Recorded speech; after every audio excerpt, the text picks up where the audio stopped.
김용민 의원이 김건희 특검법과 관련해 강력한 의지를 드러냈습니다. 네, 오늘 법사위 1소위에서 김건희 특검법을 논의합니다. 대통령과 법무부 장관은 김건희 특검법에 대해서 위헌성이 다분하다 혹은 문제가 많다, 여야 합의가 필요하다라는 여러 가지 얘기를 하면서 반대하고 있습니다. 그러면서 대통령의 거부권이 행사됐고 제2결 표결에서 국회는 다시 부결이 됐던 이런 악순환을 반복시키는 것은 아무런 의미가 없다, 이런 항변까지 했습니다. 하지만 국민 여러분, 그 결과가 어떻습니까? 대통령의 이 무분별한 거부권 남발에 대한 결과, 그 성적표는 대통령의 지지율이 역대 최저치인 17%까지 내려갔다는 것입니다. 게다가 자기 또는 배우자의 범죄에 대해서 이해충돌 상황에도 불구하고 거부권을 계속 남발하고 있다는 것이 문제의 심각성을 더하는 것이고 국민들의 큰 분노를 가져오고 있는 것입니다.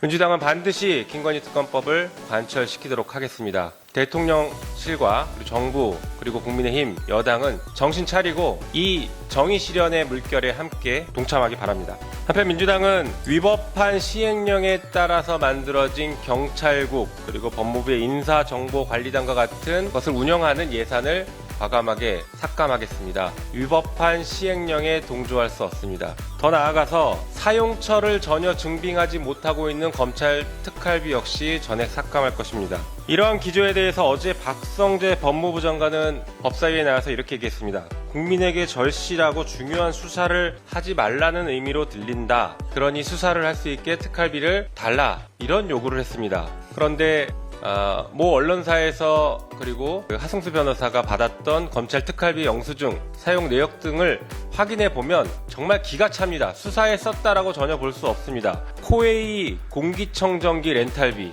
파리바게트 할로윈 케이크, 검사 전출기념 단체 사진 촬영, 국정감사 우수검사 격려금 50만원, 상품권 구입, 이런 곳에 특활비를 썼습니다. 게다가 명절 무렵에 집중해서 특활비를 사용했고 연말에 집중해서 특활비를 현금으로 인출해서 그 현금 저수지를 만들었다는 의혹이 제기되고 있습니다. 이 사건을, 이 특활비 문제를 계속 파헤쳤던 임선은 기자는 법사위에서 이런 얘기를 했습니다. 6만여 건의 사용 내역을 확인했는데 그 중에 단 한 건만이라도 정상적으로 사용했으면 기사를 썼을 것이다. 그러나 아직까지 단 한 건도 정상적으로 쓴 것을 발견하지 못해 기사를 못 쓰고 있다. 이렇게까지 얘기했습니다. 이게 지금 대한민국에서 범죄를 처단하겠다라고 하는 검찰의 민낯입니다. 그들이 특활비를 함부로 쓰면서 범죄를 저지르고 있었습니다. 우리 더불어민주당은 이에 대해서 단호하게 검찰의 범죄 행위를 단죄하고 오히려 특활비를 통해서 사건을 조작하는 것 아니냐라는 의혹에 대해서도